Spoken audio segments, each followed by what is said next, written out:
യഹോവ ഇപ്രകാരം അരുളിച്ചെയ്യുന്നു, സ്വർഗം എൻ്റെ സിംഹാസനവും ഭൂമി എൻ്റെ പാദപീഠവുമാകുന്നു.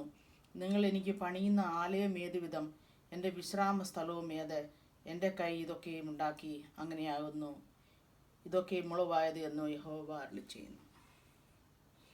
യഹോവ ഇപ്രകാരം അരുളിച്ചെയ്യുന്നു, സ്വർഗം എൻ്റെ സിംഹാസനവും ഭൂമി എൻ്റെ പാദപീഠവുമാകുന്നു. നിങ്ങൾ എനിക്ക് പണിയുന്ന ആലയം ഏതുവിധം, എൻ്റെ വിശ്രാമ സ്ഥലവും ഏത്? യെശയ്യാവ് 66:1 വാക്യം. ഇതിൽ നിന്ന് നമ്മൾ എന്താണ് അർത്ഥമാക്കുന്നത്? ദൈവമെന്ന് പറയുന്ന ആൾ സ്വർഗത്തിലിരിക്കുന്നു.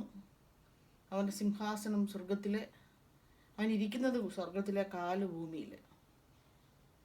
അങ്ങനെയാണോ നമ്മൾ ഉദ്ദേശിക്കുന്നത്? അങ്ങനെയാണോ അപ്പോൾ ഉദ്ദേശിച്ചത്? അങ്ങനെയാണോ ദൈവം ഉദ്ദേശിച്ചത്?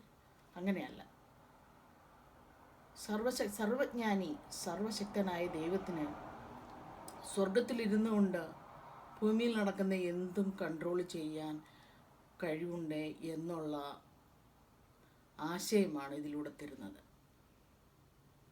നമുക്കറിയാം, നിസാരം ഒരു കാക്കയെ വിട്ട് ഏലിയാവിന് അപ്പം കൊടുത്തു. എന്ന് ചിന്തിച്ചു, ഈ കാക്കയുടെ മനസ്സിൽ പോലും അവൻ്റെ വൈഫൈ, അവൻ്റെ പരിശുദ്ധാത്മാവ് കൊണ്ട് അതിനെ കൺട്രോൾ ചെയ്ത് ആഹാരം കൊടുത്തു ഏലിയാവിന്. സർവശക്തൻ്റെ കഴിവിനെയാണോ നമ്മൾ ചോദ്യം ചെയ്യുന്നത്? നമ്മൾ ആരുമല്ല. സർവജ്ഞാനിയും സർവശക്തനുമായ ദൈവത്തിന് അവിടെ ഇരുന്നാൽ മതി. അവനും അനങ്ങും. അവൻ അനക്കുന്നതിനനുസരിച്ച് ഓരോവനും, അവൻ അവിടെ ഇരുന്നുകൊണ്ട് ഒരു ബട്ടൺ അമർത്തിയാൽ ഇവിടെ ഇരിക്കുന്നവനെല്ലാം അമർത്തുന്നത്, അവൻ തിരിക്കുന്നത് പോലെ അവൻ തിരിക്കും. നമുക്കറിയാം, നമ്മൾ കമ്പ്യൂട്ടറിൻ്റെ ഇതുകൊണ്ട്, മൗസ് കൊണ്ട് നമ്മൾ എങ്ങനെ വെക്കുന്നത് അതുപോലെ അത് പോകുന്നത്. ഇത് തന്നെ അവിടെ ഇരുന്നുകൊണ്ട് നമ്മുടെ പിതാവ് വൈഫൈ ഉപയോഗിച്ച് കഴിഞ്ഞാൽ മതി, ഏതവൻ വേണേലും അവിടെ ചലിച്ചിരിക്കും. ഇപ്പോൾ എബ്രായരുടെ ലേഖനത്തിൽ പറയുന്നുണ്ട്, അവൻ കാറ്റുകളെയും അഗ്നിജ്വാലയും ഒക്കെ ശുശ്രൂഷകന്മാരാക്കുന്ന. അവനെന്തും അവൻ്റെ ശുശ്രൂഷക്കാരാക്കും, എന്തിനെ വേണേലും അവനാക്കും. അത്രയും കഴിവുള്ളവനാണ് നമ്മുടെ പിതാവ്.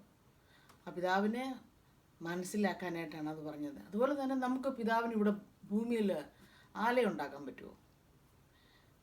പിതാവിന് ആലയം ഉണ്ടാക്കാനൊന്നും നമുക്ക് പറ്റില്ല. കാരണം പിതാവ് ഇങ്ങനെയുള്ള ആലയങ്ങളിലൊന്നും അവനിരിക്കുകയല്ല. അവനിരിക്കുന്ന അവിടെ.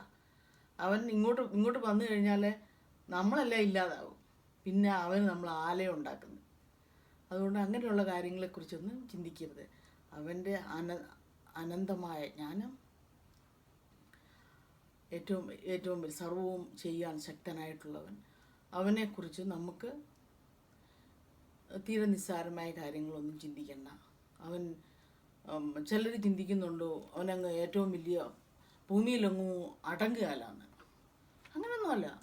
അതവൻ്റെ കഴിവ് അടങ്ങുകയല്ലെന്നാണ് പറഞ്ഞ്. അല്ലാതുകൊണ്ട് നമ്മൾ ഉദ്ദേശിക്കുന്ന പോലൊന്നും പിതാവിന് നമുക്ക് കിട്ടില്ല. മനുഷ്യരൊന്നും അങ്ങനെ അവനെ അടക്കാനൊട്ട് നോക്കുകയും വേണ്ട. സ്വയം അടങ്ങുക, അതാണ് നല്ലത്. ഓക്കെ.